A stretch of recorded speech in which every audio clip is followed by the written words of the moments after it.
नमस्कार दोस्तों, आपका स्वागत है हमारे चैनल हिंदी साहित्य अड्डा पर। आज हम पढ़ रहे हैं भीष्म साहनी की चर्चित कहानी चीफ की दावत। तो चलिए चलते हैं बिना किसी विलंब के कहानी की ओर। आज मिस्टर सामनाथ के घर चीफ की दावत थी। सामनाथ और उनकी धर्मपत्नी को पसीना पहुंचने की फुर्सत न थी।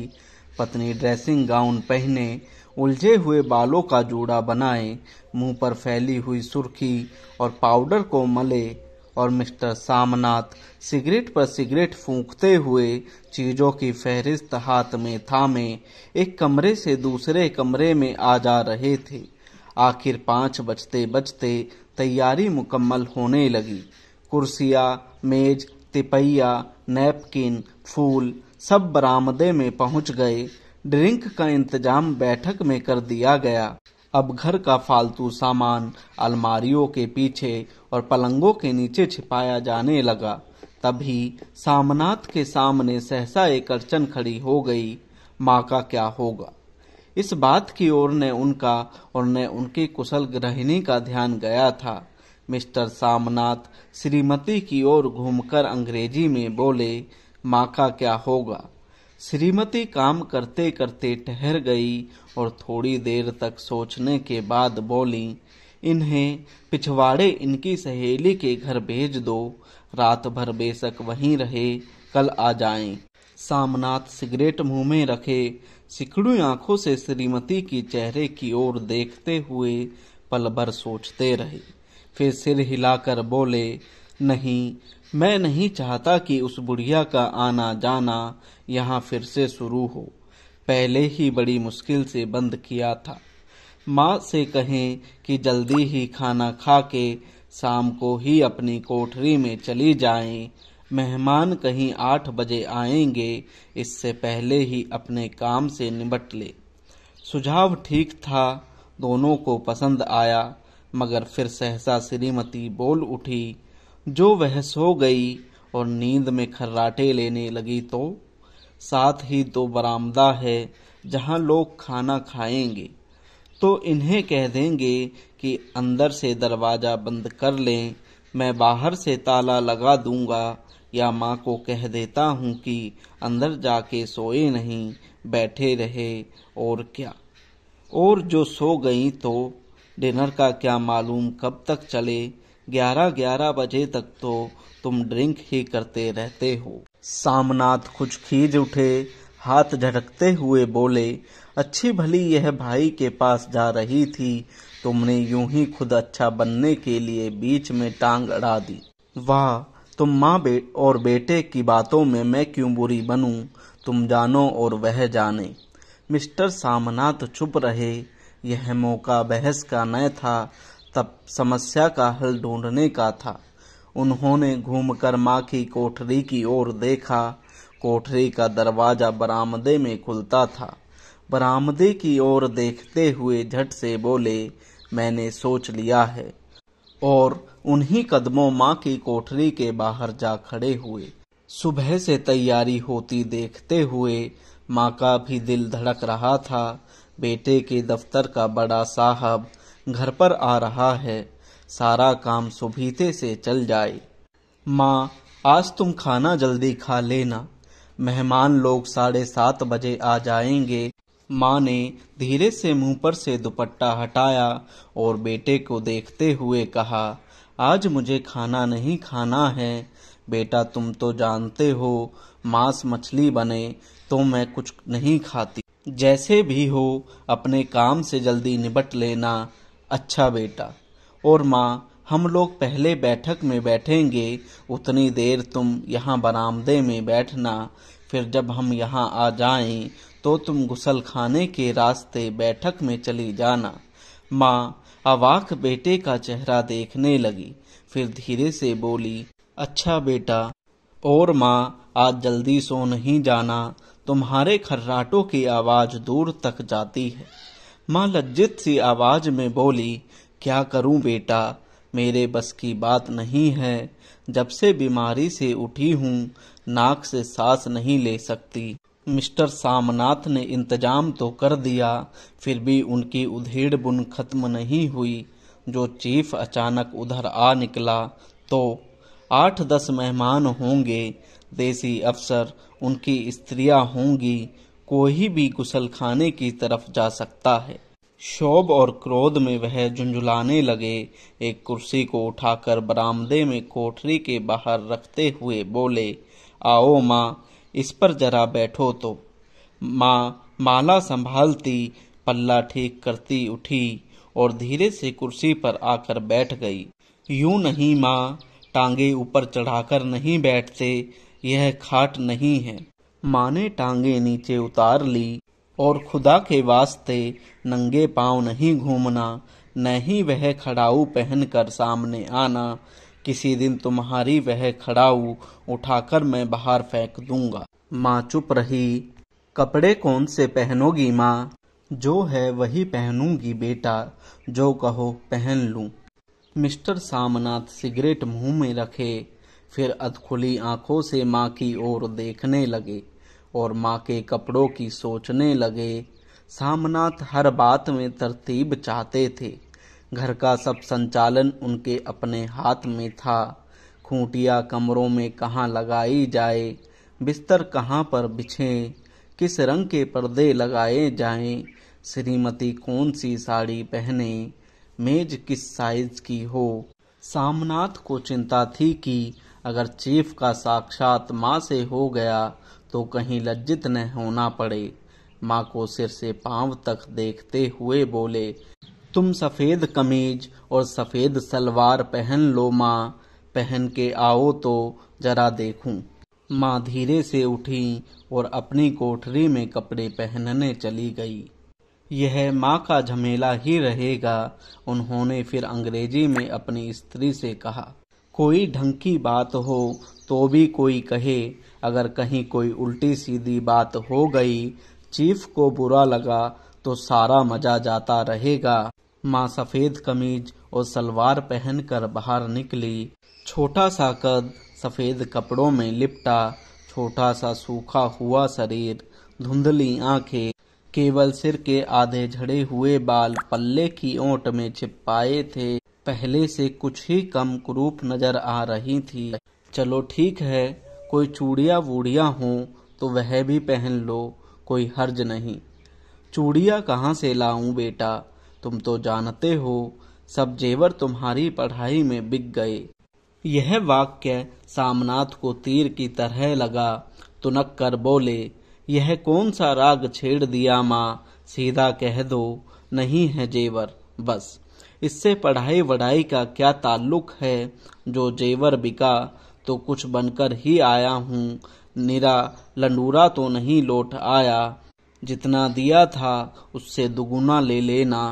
मेरी जीभ जल जाए बेटा, तुमसे जेवर लूंगी, मेरे मुंह से यूं ही निकल गया।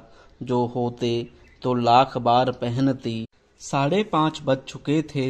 अभी मिस्टर सामनाथ को खुद भी नहा धोकर तैयार होना था। श्रीमती कब की अपने कमरे में जा चुकी थी। सामनाथ जाते हुए एक बार फिर माँ को हिदायत करते गए, माँ, रोज की तरह गुमसुम बनके नहीं बैठे रहना। अगर साहब इधर आ निकले और कोई बात पूछे तो ठीक तरह से बात का जवाब देना। मैं न पढ़ी न लिखी बेटा, मैं क्या बात करूंगी, तुम कह देना। माँ अनपढ़ है, कुछ जानती समझती नहीं, वह नहीं पूछेगा। 7 बजते बजते माँ का दिल धक धक करने लगा। अगर चीफ सामने आ गया और उसने कुछ पूछा तो वह क्या जवाब देगी। अंग्रेज को तो दूर से ही देखकर घबरा उठती थी। यह तो अमेरिकी है, न मालूम क्या पूछे, मैं क्या कहूंगी। माँ का जी चाहा कि चुपचाप पिछवाड़े विधवा सहेली के घर चली जाए, मगर बेटे के हुक्म को कैसे टाल सकती थी। चुपचाप कुर्सी पर टांगे लटकाए वहीं बैठी रही। एक कामयाब पार्टी वह है जिसमें ड्रिंक कामयाबी से चल जाए। सामनाथ की पार्टी सफलता के शिखर चूमने लगी। वार्तालाप उसी रो में बह रहा था जिस रो में गिलास भरे जा रहे थे। कहीं कोई रुकावट न थी, कोई अड़चन न थी।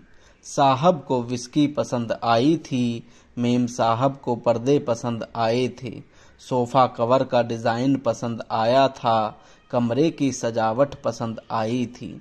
इससे बढ़कर क्या चाहिए। साहब तो ड्रिंक के दूसरे दौर में ही चुटकुले और कहानियां कहने लग गए थे। दफ्तर में जितना रोब रखते थे, यहाँ पर उतने ही दोस्त परवर हो रहे थे। और उनकी स्त्री काला गाउन पहने, गले में सफेद मोतियों का हार, सेंट और पाउडर की महक से ओतप्रोत कमरे में बैठी सभी देसी स्त्रियों की आराधना का केंद्र बनी हुई थी। बात बात पर हंसती, बात बात पर सिर हिलाती और सामनाथ की स्त्री से तो ऐसे बात कर रही थी जैसे उनकी पुरानी सहेली हो। और इसी रो में पीते पिलाते 10:30 बज गए। वक्त गुजरते पता ही न चला। आखिर सब लोग अपने अपने गिलासों में से आखिरी घूंट पीकर खाना खाने के लिए उठे और बैठक से बाहर निकले। आगे आगे सामनाथ रास्ता दिखाते हुए, पीछे चीफ और दूसरे मेहमान। बरामदे में पहुंचते ही सामनाथ सहसा ठिठक गए। जो दृश्य उन्होंने देखा उससे उनकी टांगें लड़खड़ा गई और क्षण भर में सारा नशा हिरन होने लगा। बरामदे में ऐन कोठरी के बाहर माँ अपनी कुर्सी पर ज्यों की त्यों बैठी थी, मगर दोनों पांव कुर्सी की सीट पर रखे हुए और सिर दाएं से बाएं और बाएं से दाएं झूल रहा था। और मुंह में से लगातार गहरे खर्राटों की आवाजें आ रही थी। जब सिर कुछ देर के लिए टेढ़ा होकर एक तरफ को थम जाता तो खर्राटे और भी गहरे हो उठते, और फिर जब झटके से नींद टूटती तो सिर फिर दाएं से बाएं झूलने लगता। पल्ला सिर पर खिसक आया था और माँ के झरे हुए बाल आधे गंजे सिर पर अस्त व्यस्त बिखर रहे थे। देखते ही सामनाथ क्रुद्ध हो उठे। जी चाहा कि माँ को धक्का देकर उठा दे और उन्हें कोठरी में ढकेल दे, मगर ऐसा करना संभव न था। चीफ और बाकी मेहमान पास खड़े थे। माँ को देखते ही देसी अफसरों की कुछ स्त्रियां हंस दी कि इतने में चीफ ने धीरे से कहा, पुअर डियर। माँ हड़बड़ा के उठ बैठी। सामने खड़े इतने लोगों को देखकर ऐसी घबराई कि कुछ कहते न बना। झट से पल्ला सिर पर रखती हुई खड़ी हो गई और जमीन को देखने लगी। उनके पांव लड़खड़ाने लगे और हाथों की उंगलियां थर थर कांपने लगी। माँ, तुम जाके सो जाओ, तुम क्यों इतनी देर तक जाग रही थी? और खिसियाई हुई नजरों से सामनाथ चीफ के मुंह की ओर देखने लगे। चीफ के चेहरे पर मुस्कुराहट थी। वह वहीं खड़े खड़े बोले, नमस्ते।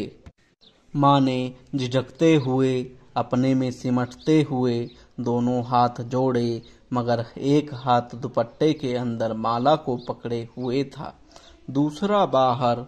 ठीक तरह से नमस्ते भी न कर पाई। सामनाथ इस पर भी खिन्न हो उठे। इतने में चीफ ने अपना दायां हाथ मिलाने के लिए माँ के आगे किया। माँ और भी घबरा उठी। माँ, हाथ मिलाओ। पर हाथ कैसे मिलाती? दाएं हाथ में तो माला थी। घबराहट में माँ ने बायां हाथ ही साहब के दाएं हाथ में रख दिया। सामनाथ दिल ही दिल में जल उठे। देसी अफसरों की स्त्रियां खिलखिलाकर हंस पड़ी। यूं नहीं माँ, तुम तो जानती हो दायां हाथ मिलाया जाता है, दायां हाथ मिलाओ।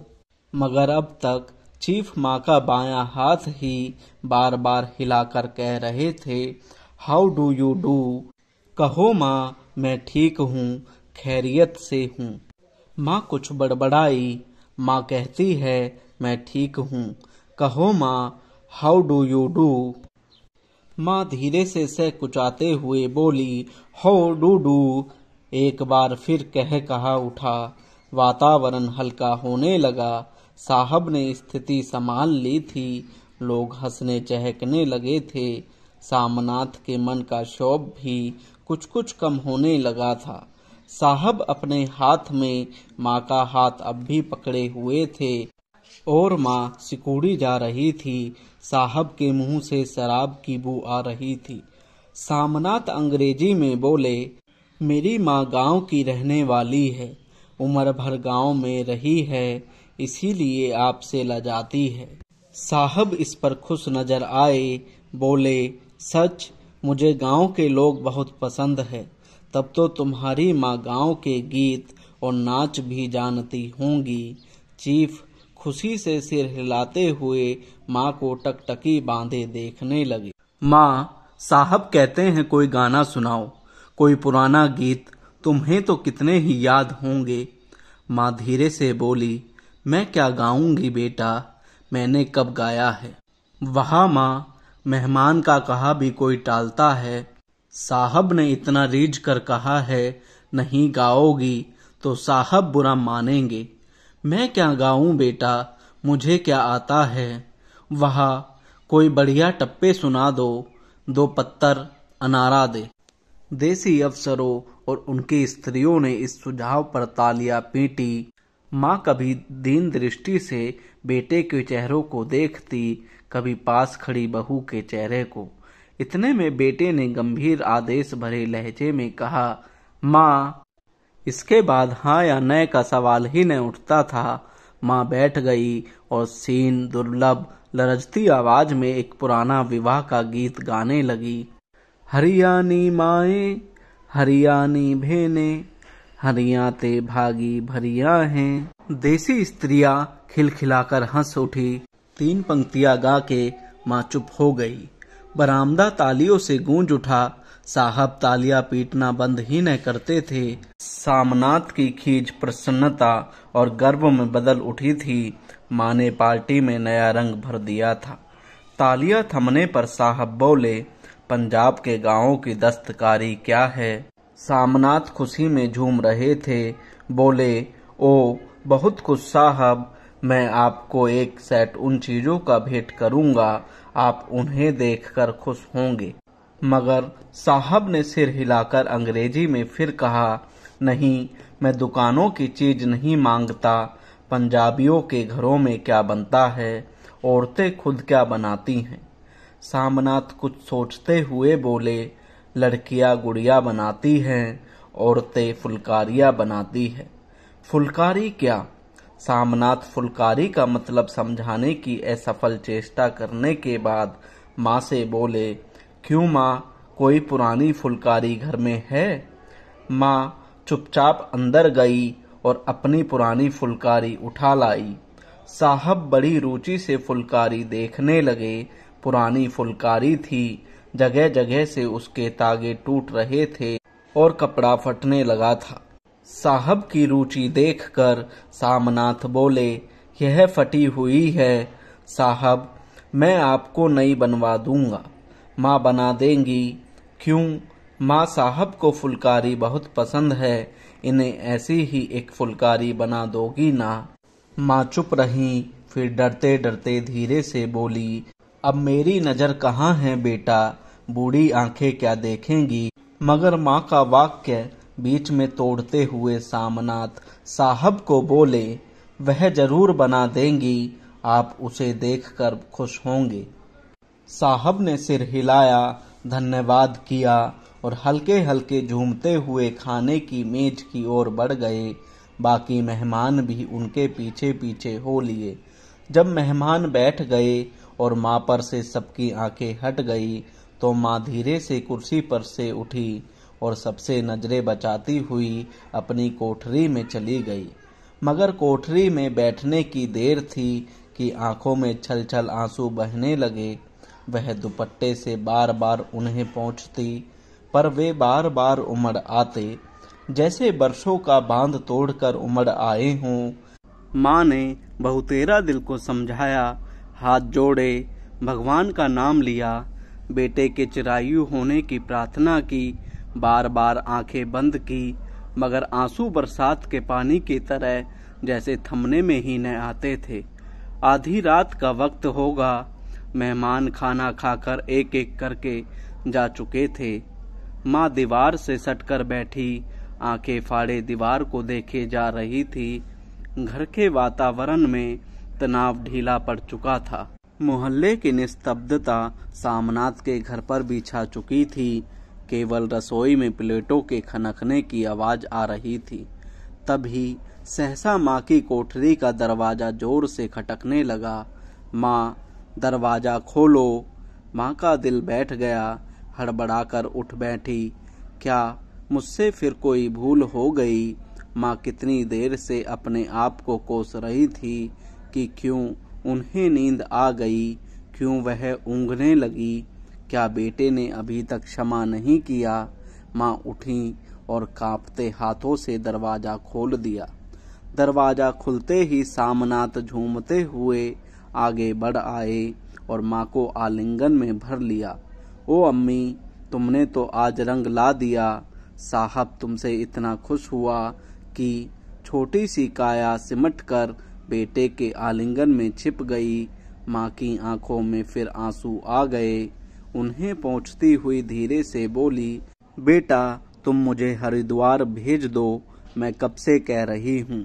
सामनाथ का झूमना सहसा बंद हो गया और उनकी परेशानी पर फिर तनाव के बल पड़ने लगे। उनकी बाहें माँ के शरीर पर से हट आई। क्या कहा माँ? यह कौन सा राग तुमने फिर छेड़ दिया? सामनाथ का क्रोध बढ़ने लगा था। बोलते गए, तुम मुझे बदनाम करना चाहती हो ताकि दुनिया कहे कि बेटा माँ को अपने पास नहीं रख सकता। नहीं बेटा, अब तुम अपनी बहू के साथ जैसा मन चाहे रहो। मैंने अपना खा पहन लिया, अब यहाँ क्या करूँगी? जो थोड़े दिन जिंदगानी के बाकी हैं, भगवान का नाम लूँगी। तुम मुझे हरिद्वार भेज दो। तुम चली जाओगी तो फुलवारी कौन बनाएगा? साहब से तुम्हारे सामने ही फुलकारी देने का इकरार किया है। मेरी आंखें अब नहीं हैं बेटा जो फुलकारी बना सकूं। तुम कहीं और से बनवा लो, बनी बनाई ले लो। माँ, तुम मुझे धोखा देके यूं चली जाओगी, मेरा बनता काम बिगाड़ोगी। जानती नहीं, साहब खुश होगा तो मुझे तरक्की मिलेगी। माँ चुप हो गई, फिर बेटे के मुंह की ओर देखती हुई बोली, क्या तेरी तरक्की होगी? क्या साहब तेरी तरक्की कर देगा? क्या उसने कुछ कहा है? कहा नहीं, मगर देखा नहीं कितना खुश गया है। कहता था जब तेरी माँ फुलकारी बनाना शुरू करेगी तो मैं देखने आऊँगा कि कैसे बनाती है। जो साहब खुश हो गया तो मुझे इससे बड़ी नौकरी भी मिल सकती है। मैं बड़ा अफसर बन सकता हूँ। माँ के चेहरे का रंग बदलने लगा। धीरे धीरे उनका झुर्रियों भरा मुंह खिलने लगा। आंखों में हल्की हल्की चमक आने लगी। तो तेरी तरक्की होगी बेटा, तरक्की यूं ही हो जाएगी। साहब को खुश रखूंगा तो कुछ करेगा, वरना उसकी खिदमत करने वाले और थोड़े हैं। तो मैं बना दूंगी बेटा, जैसे बन पड़ेगा बना दूंगी। और माँ दिल ही दिल में फिर बेटे के उज्जवल भविष्य की कामनाएं करने लगी। और मिस्टर सामनाथ अब सो जाओ माँ कहते हुए तनिक लड़खड़ाते हुए अपने कमरे की ओर घूम गए। हमारे चैनल से जुड़े रहने के लिए तथा इस तरह की और वीडियो देखने के लिए चैनल को लाइक, शेयर और सब्सक्राइब करना बिल्कुल न भूलें। धन्यवाद। सब्सक्राइब करना